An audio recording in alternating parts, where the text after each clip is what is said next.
Hello, everybody. It's Johan Hyde, and I'm back with the Desert Wolf versus Lokasenna War in the Pacific Campaign Scenario 2. It's December 8th, 1941.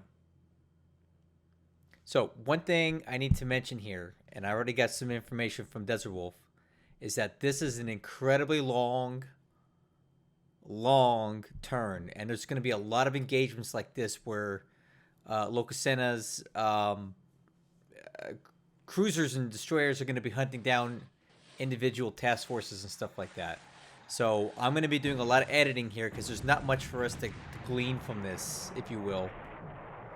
Okay, we don't need to watch a bunch of these guys get blown up. We'll be here all night. So I'm going to start fast forwarding through these, and I'm probably going to edit out stuff that is like this that isn't really adding any value, and I'll show you the results of it at the end of the turn when we look at the intel report. So um, if it's important, I'll focus on it. If not, we're just going to skip through it. You won't even see it because I'm going to edit it out.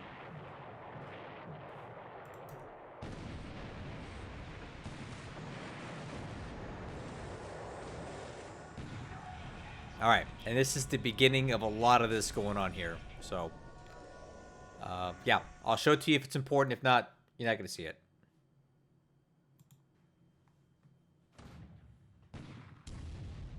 All right.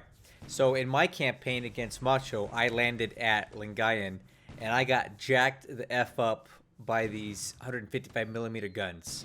So let's see what they do to this guy. It sucked. All right. So the Brisbane Maru has already taken a bunch of shell hits, light casualties.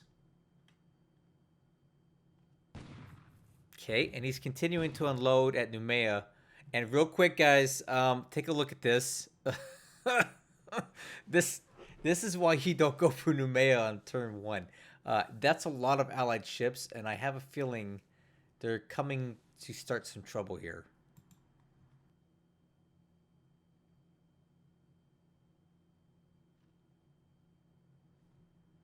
Okay, so we got a little PT boat action here near Lingayen. Um, let's see how they do. I doubt they're gonna do much.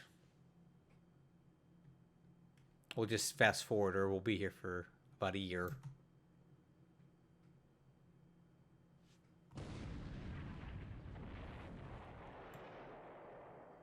Hmm. It doesn't look like much came of this.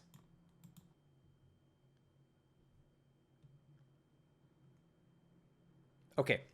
This isn't that important, other than the fact that we're seeing that I kind of have confirmed the two carriers that I thought were operating here. So it is the Ryujo and the Taiyo. That's what I thought they were. So that means all the rest of them, the Hosho and the Zuiho and the Kaga, are over near Mersing. Oh, well, this might be fun watching. So we got the old Marblehead and some Four Pipers going up against the. This looks like a Miyoko class heavy cruiser.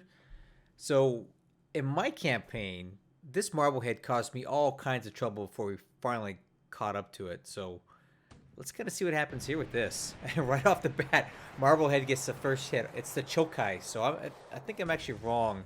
That might be a Takao and not a Miyoko class.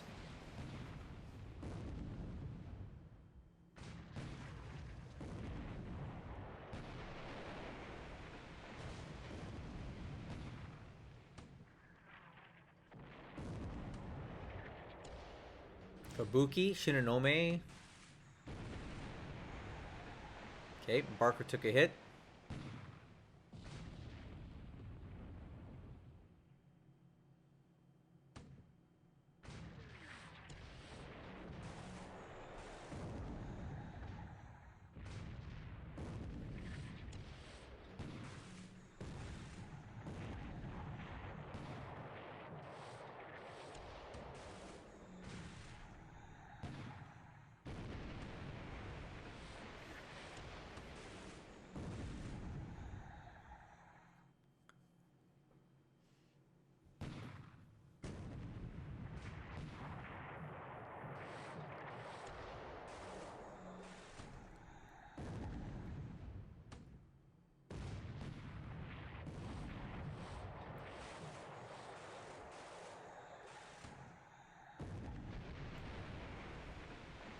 Range increasing. Let's go ahead and fast forward and see how this ends up.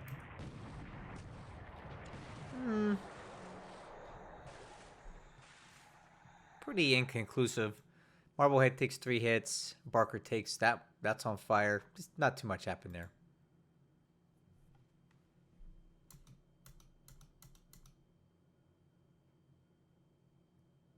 Nope, looks like they're going for it again. Let's see how it goes.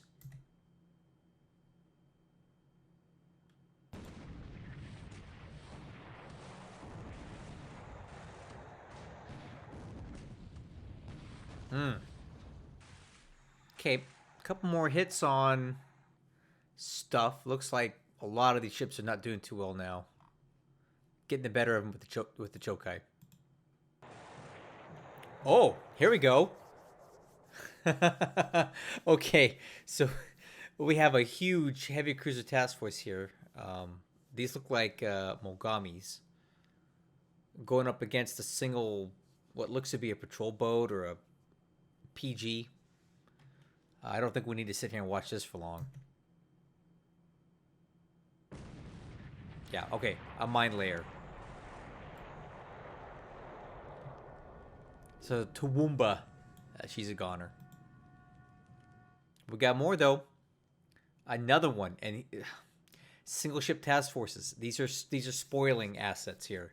So DesertWolf is feeding these single ship task forces into here to waste their ammo and to waste their ops points, and just kind of disrupt the landings at Mersing, which he assumed there's going to be. Okay, so there we go. Another AM fed in there, but he's wasting these guys' time and ammo doing it.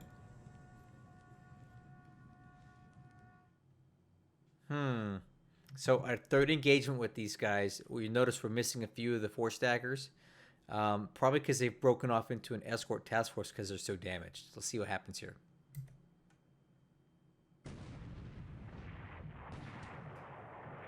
Okay.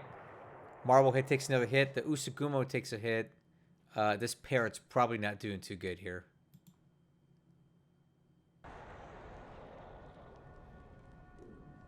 Oh, no. Not the... No. I like this ship. I think it's dead. President Madison. That's a bummer. I always try to save this ship in my campaigns when I played Allies. Bummer. Okay, well, you guys missed it, but I fast-forwarded through a ton of small engagements that weren't all that exciting. A lot of sunk ships for the Allies this turn, but none of these ships are that important. Yeah, something's sinking. Oh, yep, those are our ships sinking. Although the first one, I think, might be at Lingayen, because I didn't see any message for our ships. I don't know. Let's see. All right, well, you got lucky this time. Looks like the coastal guns missed here. Okay, here's a new landing, Jolo. This one doesn't make too much sense to me. When I play Japan, I don't really value Jolo as an important base to capture. There's more important things to me, and this doesn't have a lot of use, so not quite sure why he's going for this right now.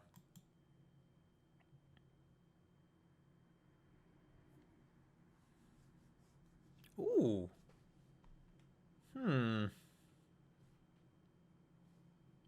I'm not sure how this is going to go. A single allied Clemson class against what looks to be a cruiser mine layer and 2 large transports. Let's see how this goes. I'm going to let this one play through because you never know.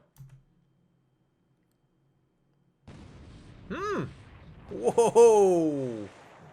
Nice! Okay, so it was the Saga, which is an escort class. This Pillsbury came in there and tore these guys up. It looks like he may have gotten the troops off.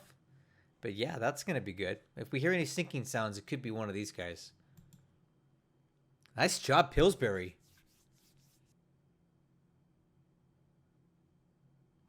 Oh, look what we have here. Is this the Boise? Oh, yummy, yummy, yummy. This thing is one of the most feared opponents that you have as a Japanese player out in this area when you start the combat. So it does appear to be the Boise, and we'll see what it can do. Now these 5 Japanese destroyers have been engaged a bunch of times already that you guys haven't seen because I edited it out. They were shooting up a bunch of Clemson class destroyers. Let's see what the Boise can do with this. All right, we're already off to a good start. Boise tearing it up. Let's go. Magazine explodes. Oh, yes. Well, that's dead. That's a goner. Yep. Okay, let's see what else Boise can do here. Hopefully it doesn't need a torpedo. All right. Let's go, Boise. Do it.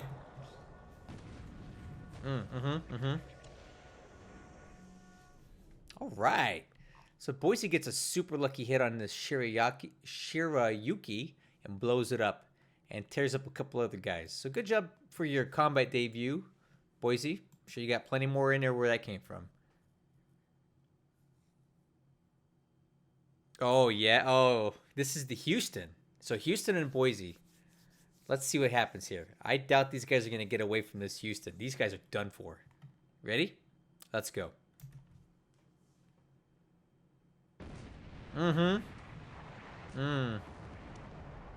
Nice job, Houston.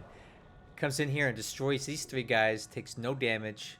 So there we go, guys. We got Houston and Boise on the prowl this turn. And they are adding to the tally.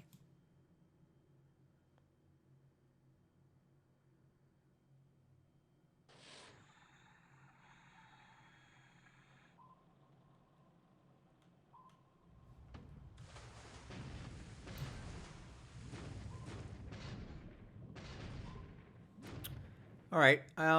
This is significant because this is showing what appears to me to be another invasion task force stacking up to go into Mersing. See that? That's right in line with it. So the sub found it.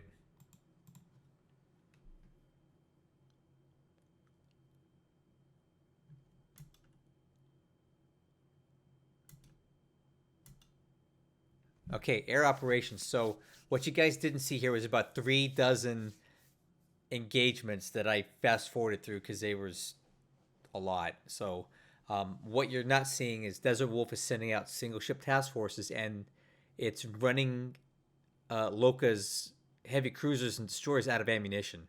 And I've seen multiple task forces now where the Japanese task force could not engage because they retreated because they have no ammo.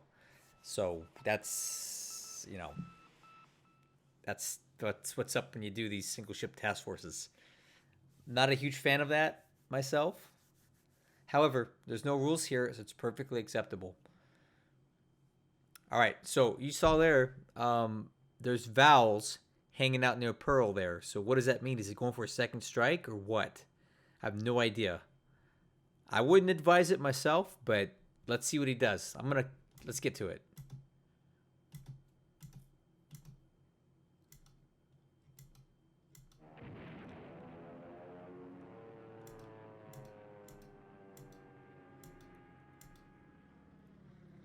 Yeah, there it is. Whoa, what's that? Wait, what is that? What is that? Did you see that task force off of Hawaii?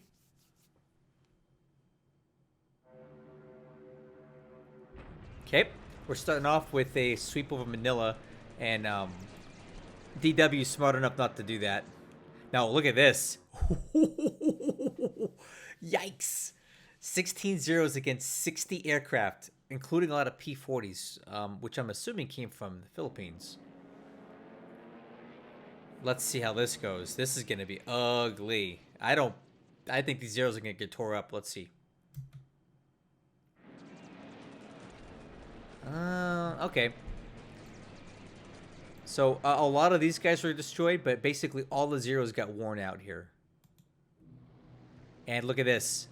Fortunately, there's quite a bit of cap left, so now these guys are going to get ripped. Man. Ugh. Yeah, yeah. Say goodnight to those Nells. They're done. Oh. Ugly. Oh, man. Okay, so here's what I think's going on here, because I know how DesertWolf is. He's so smart. He left some bait here, right? He put a ship here on purpose, hoping that it would attract some naval bombers from Saigon into a cap trap. And that's exactly what this is. Watch, there's going to be more.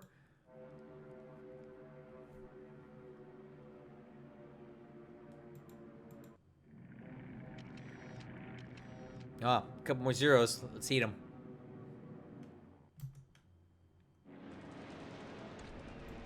Right.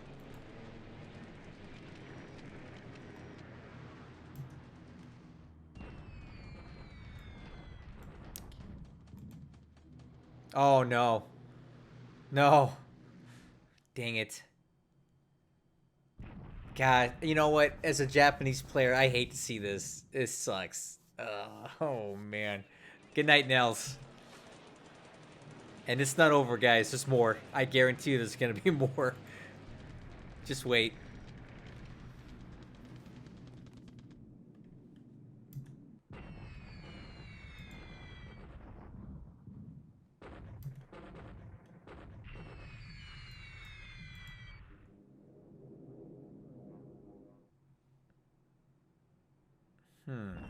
Okay, Georgetown. This is an air attack on the... This is a ground attack? Why? What is this? Is he ground attacking these guys? Why would you do that? That doesn't make any sense. Like, what value does that serve?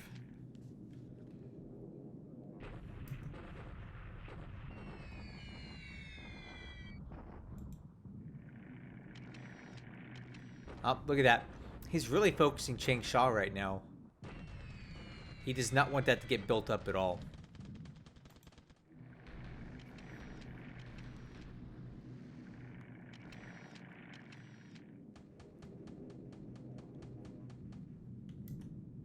What is this? Wait a minute. Okay, hold on. What is all this clear sky crap that I keep seeing? I never get clear sky in China. What the heck? Come on, man.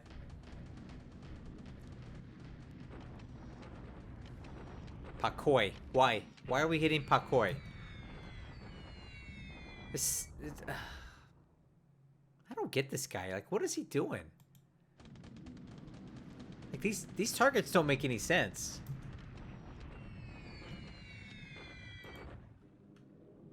There we go. This is a resource attack. Oh, clear sky again. Get out of here with that. This is some... whatever. Clear sky. Never heard of it. Alright, there we go. DesertWolf targeting resources again. Yep. There's a lot of resources at Haiphong here. This is so smart. That is so smart. He's just pinpricking all of these little places in China. All these resources are so important. Okay, Wildebeest. Ooh.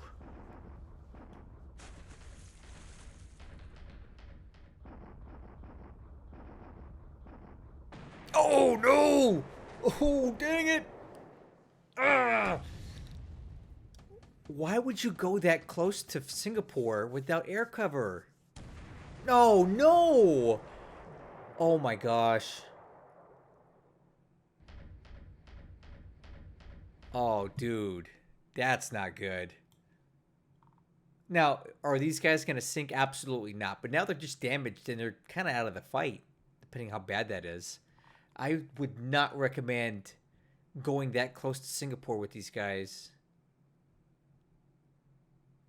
Well, you know what this is. I'll tell you what this is. I saw these guys operating down here earlier, right? So they were out here preying on these single ship task forces. They probably ran out of ammo, so they're RTBing, and they just happened to get next to Singapore. That was bad. Not well thought out. Oof. I'm not liking it. Oh, no. Not again. Oh, shoot. He's in trouble. Don't do it. Don't. Okay, there's a miss. Okay, they get away this time, but ugh.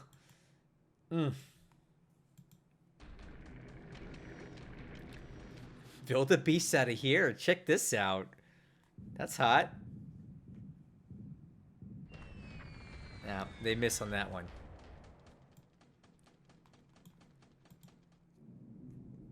Oh, no. Swordfish. These guys are pretty good, too. What if he hits him?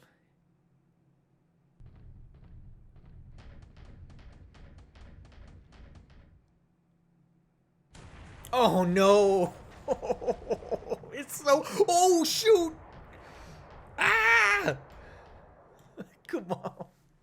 Oh, no. Massive explosion of Kamano. Okay, now it's in trouble. Eesh. Okay, here we go. Looks like we have another attack going into Lahaina. This was hit yesterday. So, there it is. Kido Butai is at it again. Doing naval attack. Alright, and this is the mini KB with Kaga. There we go. We got this is a bunch of Dutch stuff. Let's see how this goes. Swing and a miss on that. De Ruyter and 2 Dutch destroyers. Okay, Kates are going after... a coastal mine layer. What a waste of ordnance. Wow. So that's 13 torpedoes expended, guys, on 1 coastal mine layer. Okay, this is mini KB in the Celibacy. This is the Tayo and the Ryujo. There we go. So I caught up with 2 damaged destroyers from earlier in the day.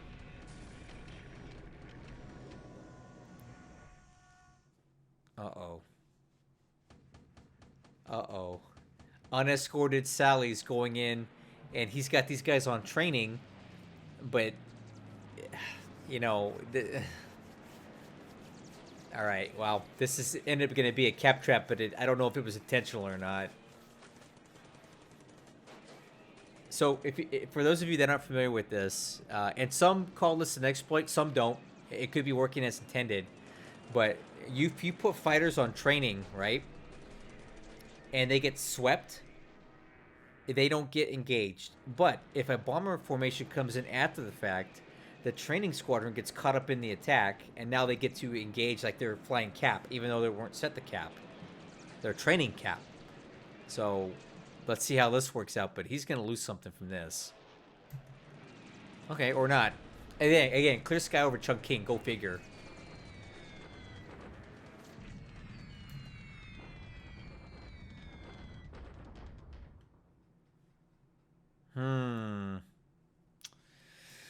Okay, so it looks like Loka is actually doing it. He is going for industry attacks in China. Now, again, many people house rule this in their games because it opens up a big Pandora's box when you start bombing industry in China. But these guys have no rules, so the good thing is that it will hurt DW's supply generation. The bad news is, once Loka eventually takes Chungking, they'll have no industry left. It'll be completely wiped out. So you have to kind of make a decision, like, how important is it to do that?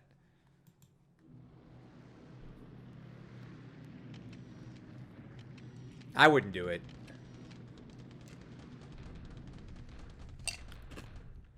And the reason I wouldn't do it is because you can neutralize the heavy industry in China by taking the fuel out of the equation, right? You take Magway in Burma, and you take Xi'an Lanchao in China, and that basically is the end of the heavy industry in China, and you don't have to blow it up. Okay, not much to see there. Okay, AM phase in the books. Uh-oh. Well, not sunk.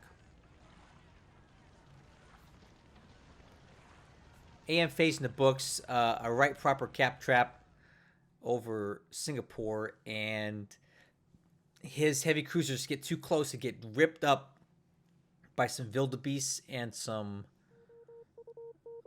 swordfish, and that's bad news for the Kumano for sure. Now let's see what happens here with the rest of this Pearl Harbor stuff. We didn't see much happen with Kido Butai. But if he does elect to go to Pearl again, you can bet that there's going to be a lot of cap up there. So I have no idea what's going to happen in this PM phase. Let's get to it. Other than a ton of these aircraft getting shot down in cap. So there it is again. There's something north of Hawaii that isn't KB. What is that?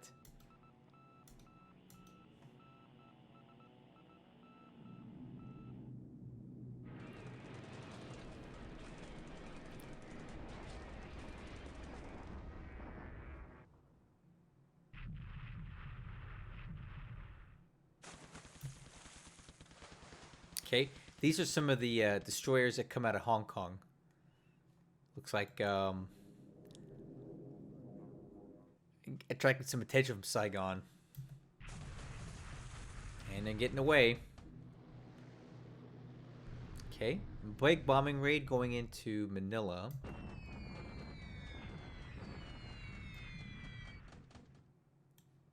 Not the best. He's bombing from really, really high. I don't like doing that because you're just not going to hit anything. I don't think that's a good idea.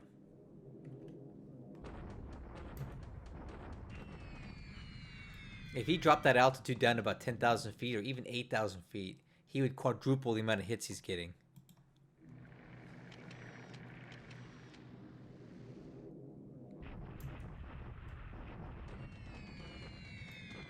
Yeah, see how high he is? 23,000 feet. He's not hitting anything.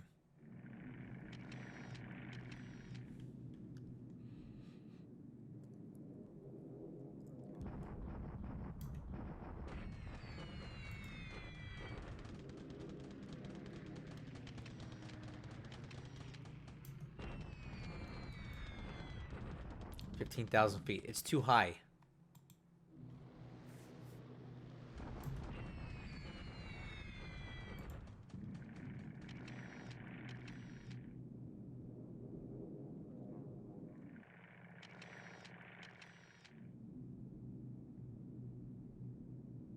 Oh no. Cap trap. Say goodnight to these Sonias. There's your flying tigers right here. They're in Wuchao of all places. That's random.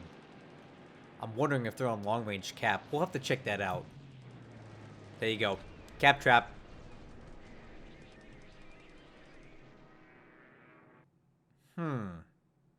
Are they actually in Wuxia or are they long range cap? I can't tell.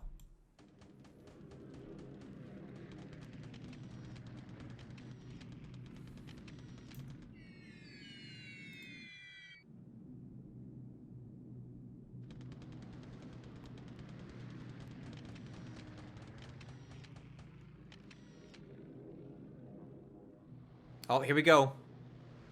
Ooh.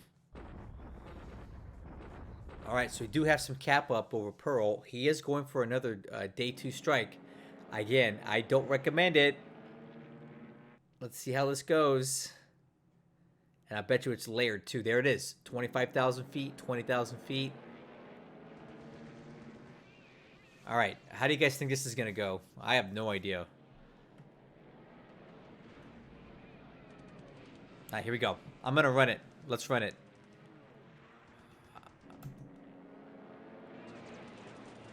Ooh! Ooh! Ooh! Ooh! Yikes! Oh no. He got baited, guys. Oh jeez.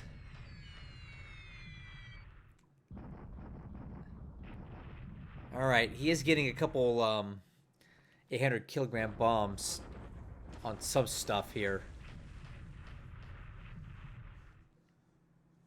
Alright, let's fast forward here. This is not pretty.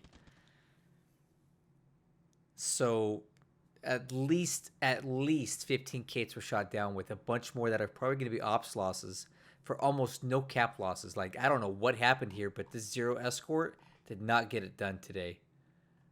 Oh. All right. Some more bomb hits to some already damaged ships in port, but oof. Cap trap, man. No, it's not a cap trap. It's just a cap. Of course you're going to put cap over Pearl on day 2, right?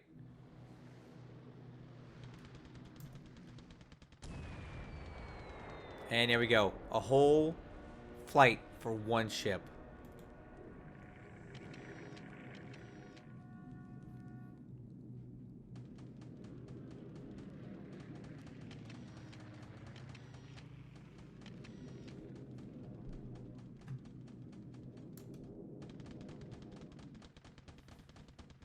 Not a good day for Keto Butai. I'll tell you that.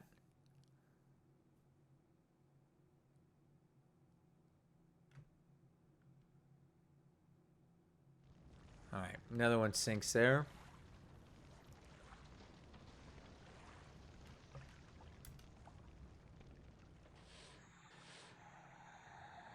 O20 for the second attack. I didn't know they could attack more than once. I guess AM and PM, huh? All right, let's see if he survives it. He does. And that is, like I said before, absolutely an invasion fleet going into Mersing.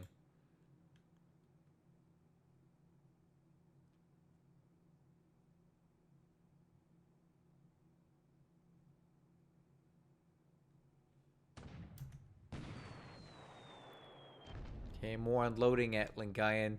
The 155's hitting these guys.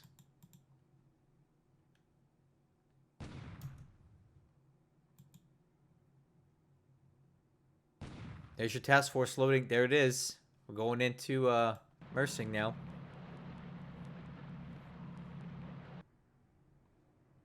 What are we unloading here? 11th Air Fleet, 2nd Tank Regiment. So here's the deal. The 11th Air Fleet is a air headquarters, but Mersing, I believe, has no airfield. So I don't know what you're going to do with that.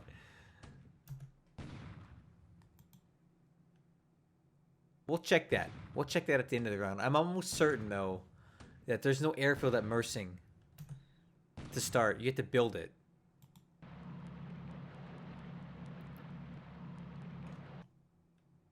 Okay, so he's going for Sinkwang now. So he's definitely looking to secure this part of Borneo.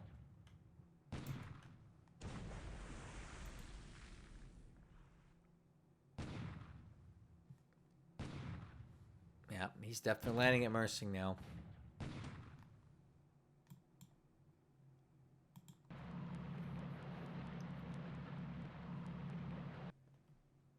All right, what are we landing here? Okay, here we go.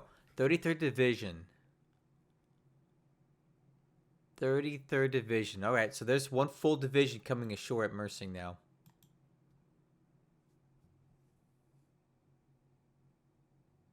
So there's your Mersing Gambit, but it's on turn 2. Turn 1 would be the actual Gambit, right?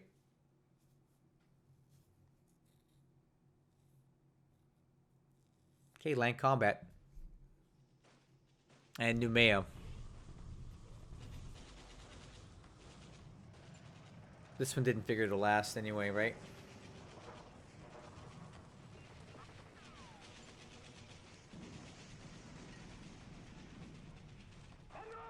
Oh, man. All right. So, you see what happened here, right? We captured Numea. Or he did, the Japanese. But this unit retreated. I don't like to land at Numea proper. I like to come into Lafoa and then push into Numea. That way you trap whatever's there in there and they can't retreat. Now he's going to have to chase these guys all the way up the peninsula or the island. I like to come into Lafoa and take the extra couple days. Okay. Japanese shock attack. They shouldn't have much trouble getting out of through here. Alright, and they capture Lingayen.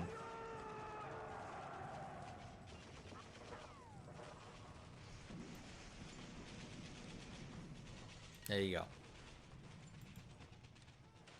Quantum. That may or may not be enough. It might be enough to take it. I don't know. Let's find out. Nope, it's not.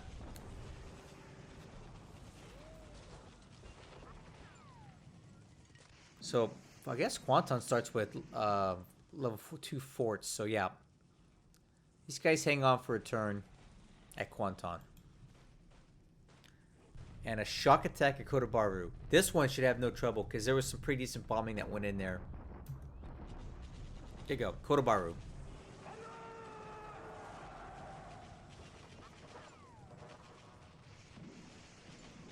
Okay, and he's got a tank regiment following down the road. Units pursuing.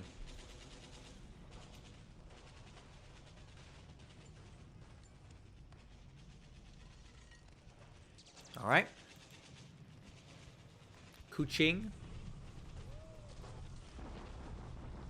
So despite the ships being hit yesterday here, it looks like he was able to get enough troops ashore to possibly take this place. Yeah, and he did. He did lose a lot of troops, though. For sure.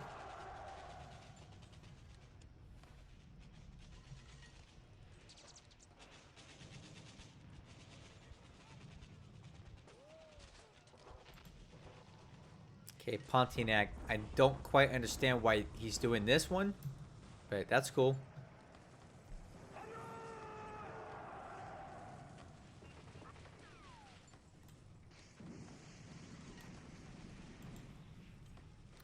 Minato.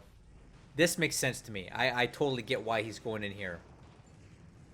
You want to get an air base for land-based air in the Dutch East Indies as soon as possible, and Minato's one of the easiest, best places you can do that at.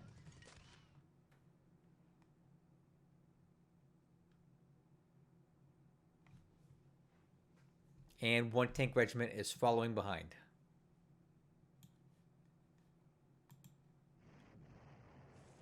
Okay. Bombardment at Sinkawang. He definitely did not bring enough troops in here right off the bat to take it. So that's not going to do it. He'll need to bring more stuff in to take this place.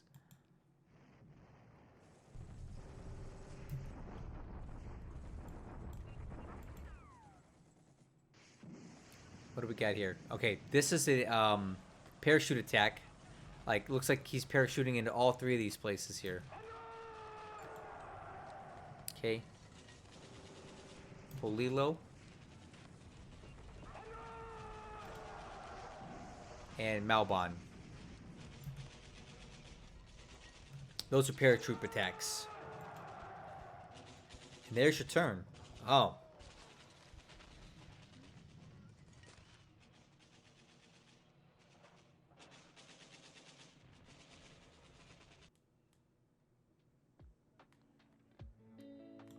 Okay. Well, I'm back. Enjoy a little bit of background music. We can do that now that we have two separate turn files that we didn't have with the Japanese games. So let me forewarn you, I'm going to be drinking here because this turn kind of turned into a mess. After looking at the ops report here, I realized that what I was seeing in the ops report did not match our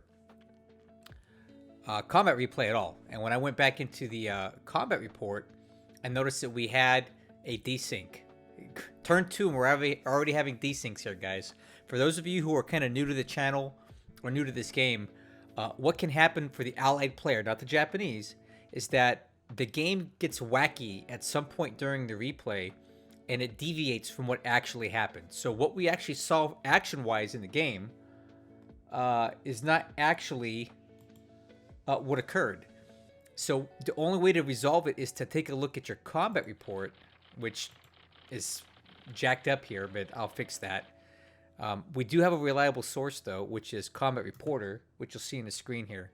We're going to go over where this turn went awry, and in some ways, what actually happened, despite the desync, is better for Loka, and in other ways, it's much, much worse. So let's go ahead and quickly take a look at the intelligence report, and as you can see here, something's not good. All right.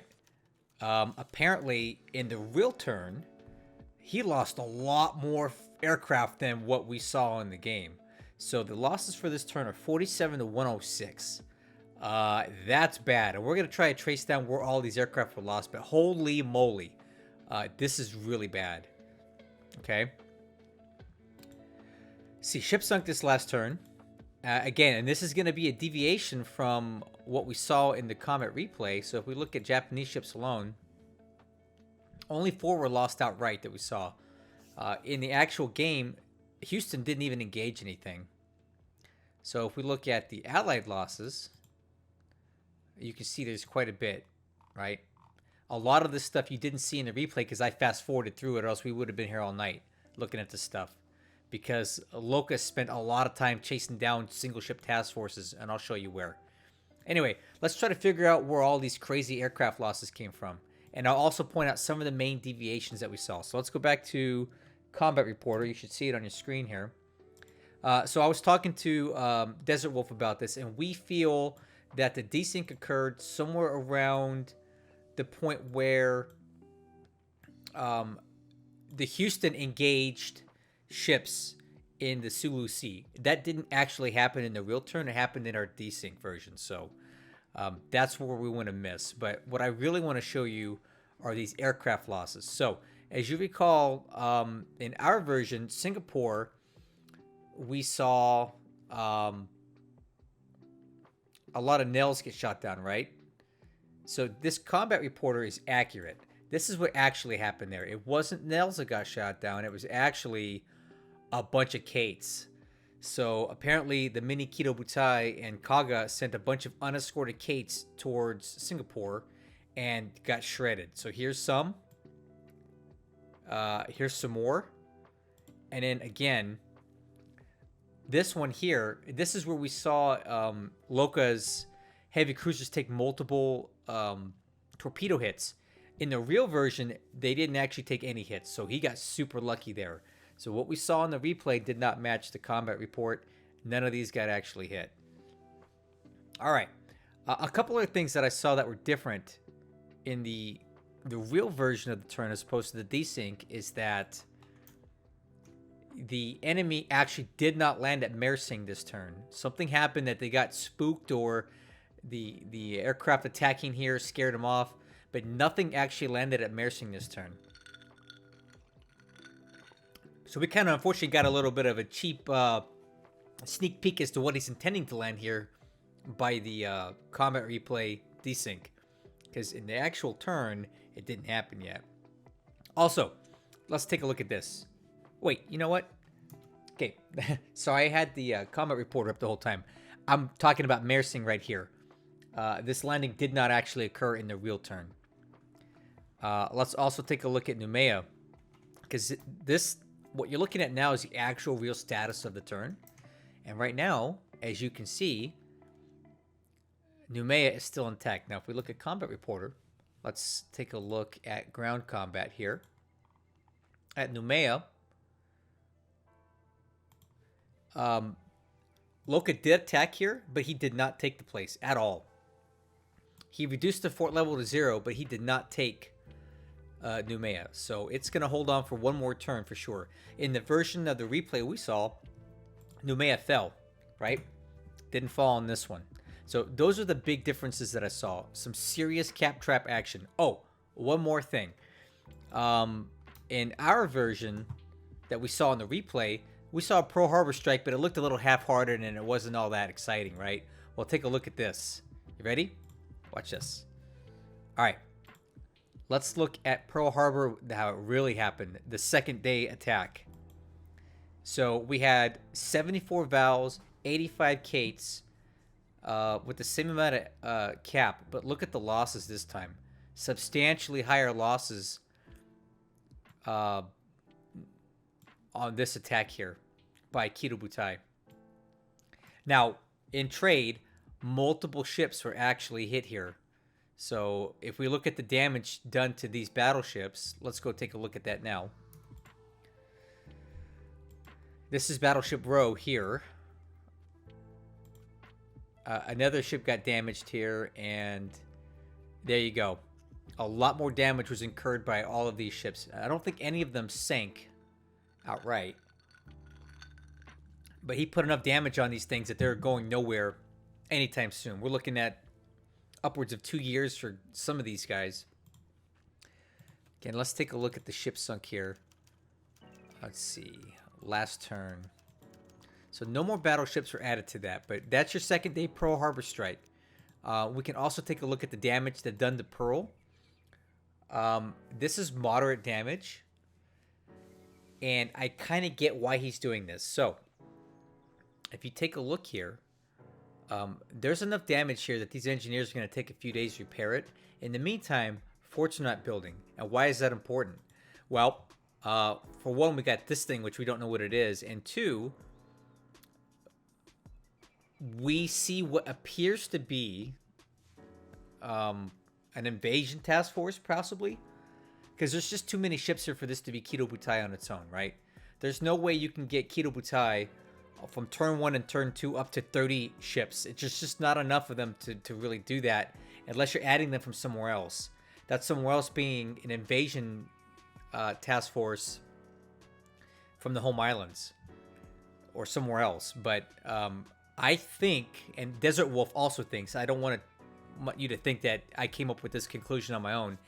DesertWolf thinks that this is an invasion of Pearl Harbor. And in my opinion, I think that's absolutely crazy. I know it's been done in the past. This isn't anything necessarily new to the game. Let me turn the music down a little bit. There you go. It's nothing necessarily new to the game, but to do this against someone like DesertWolf, who is an advanced level player, I think is extremely short-sighted. In my opinion. Now, I could be wrong and he could pull this off, but DesertWolf is the kind of guy that just loves this aggressiveness, right? He loves when the Japanese player overextends like this. We're seeing it here. We're possibly seeing it over here in Noumea as well. And DesertWolf is the kind of guy that can capitalize on that. So let's continue to watch this unfold. But I don't think it looks too good for the Japanese if this is what this is. Okay, again, look at the aircraft losses. This is pretty bad for 2 days. 106 Japanese aircraft losses. The Allied aircraft losses mean nothing in the grand scheme of things because there's limited ones as the war goes on. But there are unlimited Japanese aircraft. Now, granted, this is scenario 2, and they get a lot of reserve and a lot of extra pilots, but it's still finite. They don't last forever. And this rate of loss for aircraft in 2 days, I think, is too high. So we've talked about the desync and the differences between what we saw and what actually happened. Let's quickly go around the map or we'll be here all night. Okay, China. It's still too soon for me to really get a good picture as to what the plan is here for either side. So I'm going to let this go ahead and develop for a couple more turns before we start making any decisions as to what Lokasenna is actually going to do here. I will say this, they're both already bombing heavy industry and industry in general in China. And to me, that's a Pandora's box that I don't like to open as the Japanese. Because like I mentioned in the turn, you can bomb it right now and stop Chinese production. But eventually you're going to probably take this place, right? And what are you getting? You're inheriting a city that has zero industry left alive. And as a Japanese, you kind of want it. So I would rather pay the cost and troops up front to preserve this industry later on. That's my opinion. Obviously, Lokasenna does not agree. He'd rather burn this place to the ground. So more power to him. I don't think I would do that if it were me. Okay, too soon to make a call on Burma. But as you can see, a lot of stuff is moving around out here for the Allies. Okay. So we've got landing. We've got Kodabaru secure, Kwanton secure. A failed landing at Mersing for whatever reason they did not unload, which is I think bad, because these guys are sitting out here in the open. And if I might add, we have some ships that could do something about that, and to include. Well, actually, maybe not. Where did Force Z go?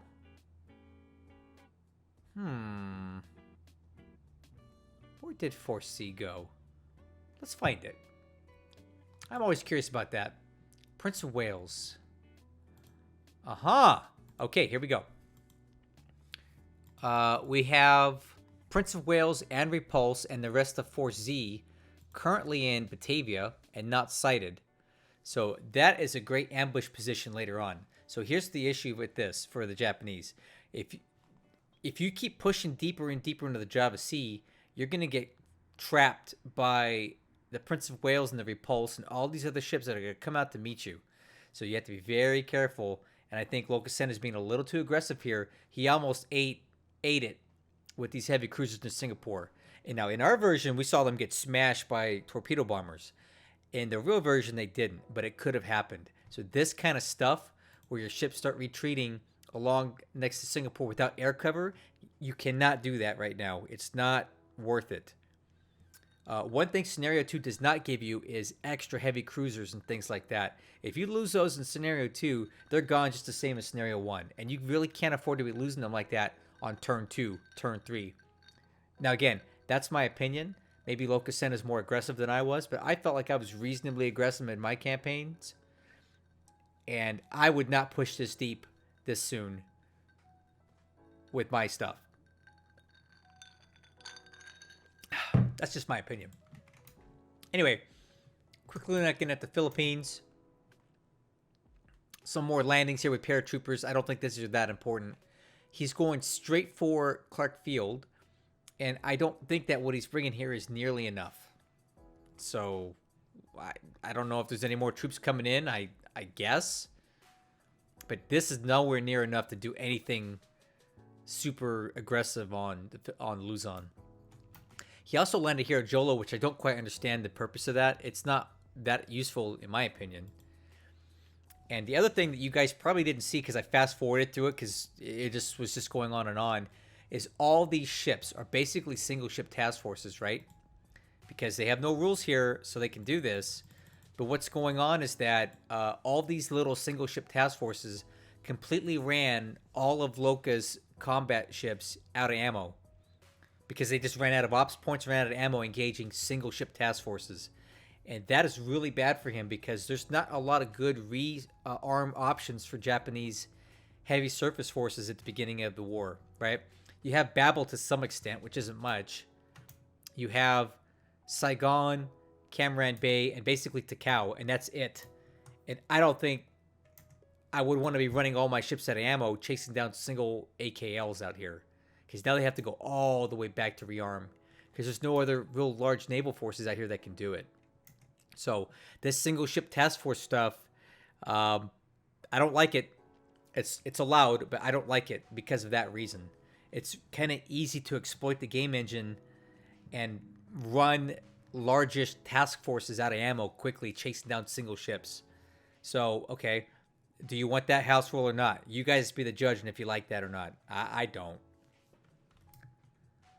All right, and then I think the last thing we'll talk about today is Noumea. And in my opinion, a major overextension by the Japanese player. So, for one, he didn't take it. And two, he's out here all by his lonesome with no carrier support at all. There's no aircraft out here.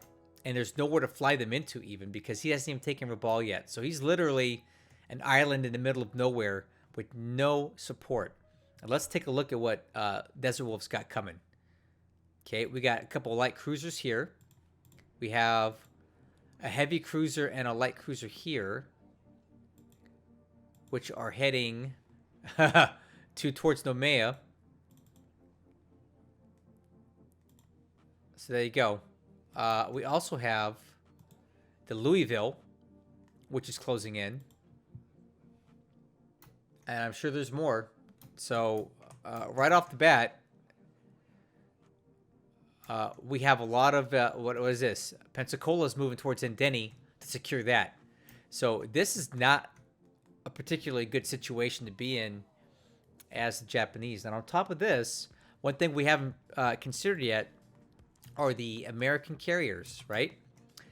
I'll tell you where he's not going to go. DesertWolf is not going back to Pearl anywhere near the Kido Butai right now. However, let's take a look at this. He's moving towards Canton with that one. We have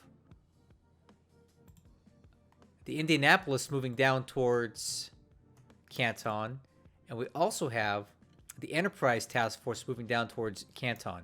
And all of these guys are out in front of Kitabutai. So these guys are going to race down, my opinion, and Desert Wolf hasn't told me yet. I think they're going to combine at Canton and make a full-fledged effort on punishing this whole Numeo operation. And Loka has nothing that can stop that, right? He's got some heavy cruisers and whatever, but there's no aircraft here. And 2 American aircraft carriers with all those escort ships is going to be a bad day over there. So I hope he has a plan for that, because I don't see what it is. We know that we have carriers here in the Java Sea. We have carriers in the Celebes Sea. And we have the entire Kitabutai embroiled in a potential invasion at Pearl. And there's nothing that's going to protect these guys from anything anytime soon. So this might be a huge blunder here. We'll have to wait and see. Anyway, I apologize for the desync, but there's nothing I can do about it. Hopefully the next turn won't be like that and we can get back on track. But all the same, I'll be checking the combat reports every turn to make sure we don't have any crazy deviations. Thank you guys so much for watching. I look forward to reading your comments on what you think about Loka's strategy here. It's pretty crazy. I'll catch you guys on the next one.